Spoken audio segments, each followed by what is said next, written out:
2ஆம் அதிகாரம். குடிமதிப்பு எழுதப்பட வேண்டுமென்று அகுஸ்துராயனால் கட்டளை பிறந்தது. சீரியா நாட்டிலே சிரேனியு என்பவன் தேசாதிபதியாயிருந்தபோது இந்த முதலாம் குடிமதிப்பு உண்டாயிற்று. அந்தபடி குடிமதிப்பு எழுதப்படும்படிக்கு எல்லாரும் தங்கள் தங்கள் ஊர்களுக்கு போனார்கள். அப்பொழுது யோசேப்பும் தான் தாவீதின் வம்சத்தானும் குடும்பத்தானுமாய் இருந்தபடியினாலே தனக்கு மனைவியாக நியமிக்கப்பட்டு கர்ப்பவதியான மரியாளுடனே குடிமதிப்பு எழுதப்படும்படி கலிலேயா நாட்டிலுள்ள நாசரேத் ஊரிலிருந்து யூதேயா நாட்டிலுள்ள பெத்லெகேம் என்னும் தாவீதின் ஊருக்கு போனான். அவ்விடத்திலே அவர்கள் இருக்கையில் அவளுக்கு பிரசவ காலம் நேரிட்டது. அவள் தன் முதற்பேரான குமாரனை பெற்று சத்திரத்திலே அவர்களுக்கு இடமில்லாதிருந்தபடியினால் பிள்ளையை துணிகளில் சுற்றி முன்னணையிலே கிடத்தினாள். அப்பொழுது அந்த நாட்டிலே மேய்ப்பர்கள் வயல்வெளியில் தங்கி ராத்திரியிலே தங்கள் மந்தையை காத்து கொண்டிருந்தார்கள். அவ்வேளையில் கர்த்தருடைய தூதன் அவர்களிடத்தில் வந்து நின்றான். கர்த்தருடைய மகிமை அவர்களை சுற்றிலும் பிரகாசித்தது. அவர்கள் மிகவும் பயந்தார்கள். தேவதூதன் அவர்களை நோக்கி, பயப்படாதிருங்கள், இதோ எல்லா ஜனத்திற்கும் மிகுந்த சந்தோஷத்தை உண்டாக்கும் நற்செய்தியை உங்களுக்கு அறிவிக்கிறேன். இன்று கர்த்தராகிய கிறிஸ்து என்னும் இரட்சகர் உங்களுக்கு தாவீதின் ஊரிலே பிறந்திருக்கிறார். பிள்ளையை துணிகளில் சுற்றி முன்னணையிலே கிடத்தியிருக்க காண்பீர்கள். இதுவே உங்களுக்கு அடையாளம் என்றான். அந்த க்ஷணமே பரமசேனையின் திரள் அந்த தூதனுடைய தோன்றி, உன்னதத்தில் இருக்கிற தேவனுக்கு மகிமையும் பூமியிலே சமாதானமும் மனுஷர் மேல் பிரியமும் உண்டாவதாக என்று சொல்லி தேவனை துதித்தார்கள். தேவதூதர்கள் அவர்களை விட்டு பரலோகத்துக்கு போன பின்பு மேய்ப்பர்கள் ஒருவரை ஒருவர் நோக்கி, நாம் பெத்லெகேம் ஊருக்கு போய் நடந்ததாக கர்த்தரால் நமக்கு அறிவிக்கப்பட்ட இந்த காரியத்தை பார்ப்போம் வாருங்கள் என்று சொல்லி தீவிரமாய் வந்து மரியாளையும் யோசேப்பையும் முன்னணியிலே கிடத்தியிருக்கிற பிள்ளையையும் கண்டார்கள். கண்டு அந்த பிள்ளையை குறித்து தங்களுக்கு சொல்லப்பட்ட சங்கதியை பிரசித்தம் பண்ணினார்கள். மேய்ப்பராலே தங்களுக்கு சொல்லப்பட்டதை கேட்ட யாவரும் அவைகளை குறித்து ஆச்சரியப்பட்டார்கள். மரியாளோ அந்த சங்கதிகளை எல்லாம் தன் இருதயத்திலே வைத்து சிந்தனை பண்ணினாள். மேய்ப்பர்களும் தங்களுக்கு சொல்லப்பட்டதின்படியே கேட்டு கண்ட எல்லாவற்றுக்காகவும் தேவனை மகிமைப்படுத்தி துதித்து கொண்டு திரும்பி போனார்கள். பிள்ளைக்கு விருத்த சேதனம் பண்ண வேண்டிய 8ஆம் நாளிலே, அது கர்ப்பத்திலே உற்பவிக்கிறதற்கு முன்னே தேவதூதனால் சொல்லப்பட்டபடியே அதற்கு இயேசு என்று பெயரிட்டார்கள்.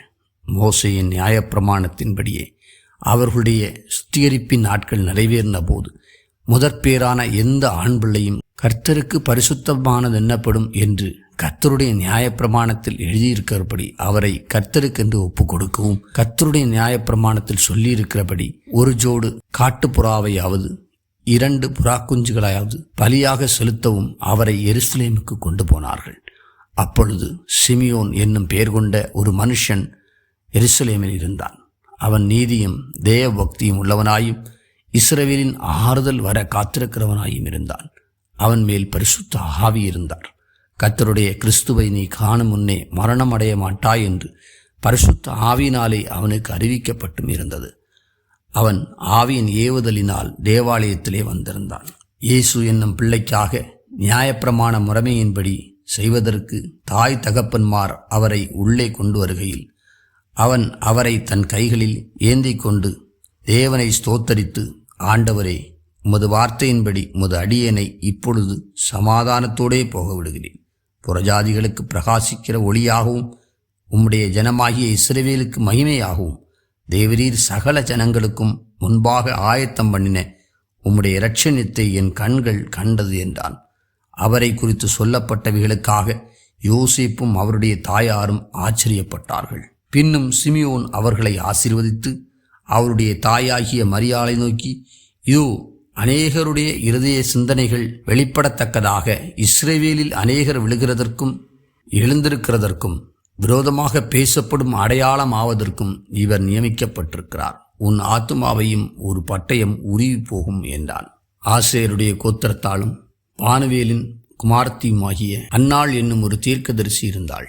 அவள் கன்னிப்பிராயத்தில் விவாகமான முதல் 7 வருஷம் புருஷனுடனே வாழ்ந்தவள் அதிக வயது சென்றவளுமாயிருந்தாள். ஏறக்குறைய 84 வயதுள்ள அந்த விதவை தேவாலயத்தை விட்டு நீங்காமல் இரவும் பகலும் உபவாசித்து ஜெபம் பண்ணி ஆராதனை செய்து கொண்டிருந்தாள். அவளும் அந்நேரத்திலே வந்து நின்று கர்த்தரை புகழ்ந்து எருசலேமிலே மீட்புண்டாக காத்திருந்த யாவருக்கும் அவரை குறித்து பேசினாள். கர்த்தருடைய நியாயப்பிரமாணத்தின்படி சகலத்தையும் அவர்கள் செய்து முடித்த பின்பு கலிலேயா நாட்டில் உள்ள தங்கள் ஊராகிய நாசரேத்துக்கு திரும்பி போனார்கள். பிள்ளை வளர்ந்து ஆவியிலே பலன் கொண்டு ஞானத்தினால் நிறைந்தது. தேவனுடைய கிருபையும் அவர் மேல் இருந்தது. அவருடைய தாய் தகப்பன்மார் வருஷந்தோறும் பஸ்கா பண்டிகையில் எருசலேமுக்கு போவார்கள். அவருக்கு 12 வயதான போது அவர்கள் அந்த பண்டிகை முறைமையின்படி எருசலேமுக்கு போய் பண்டிகை நாட்கள் முடிந்து திரும்பி வருகிற போது பிள்ளையாகிய இயேசு எருசலேமிலே இருந்து விட்டார். இது அவருடைய தாயாருக்கும் யோசேப்புக்கும் தெரியாதிருந்தது. அவர் பிரயாணக்காரரின் கூட்டத்திலே இருப்பாரென்று அவர்கள் நினைத்து ஒரு நாள் பிரயாணம் வந்து உறவின் மறையாரிடத்திலும் அறிமுகமானிடத்திலும் அவரை தேடினார்கள். காணாததினாலே அவரை தேடிக்கொண்டே எருசலேமுக்கு திரும்பி போனார்கள்.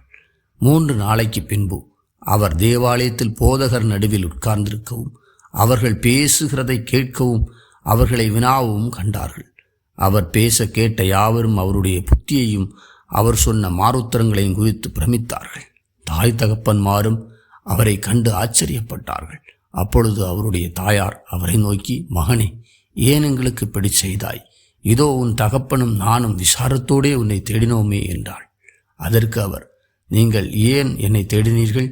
என் பிதாவுக்கு அடுத்தவைகளில் நான் இருக்க வேண்டியது என்று அறியீர்களா என்றார். தங்களுக்கு அவர் சொன்ன வார்த்தையை அவர்கள் உணர்ந்து கொள்ளவில்லை. பின்னும் அவர் அவர்களுடனே கூட போய் நாசரேத்தூரில் சேர்ந்து அவர்களுக்கு கீழ்ப்படிந்திருந்தார். அவருடைய தாயார் இந்த சங்கதிகளெல்லாம் தன் இருதயத்திலே வைத்து கொண்டாள். இயேசுவானவர் ஞானத்திலும் வளர்த்தியிலும் தேவ கிருபையிலும் மனுஷர் தயவிலும் அதிகமாய் விருத்தி அடைந்தார்.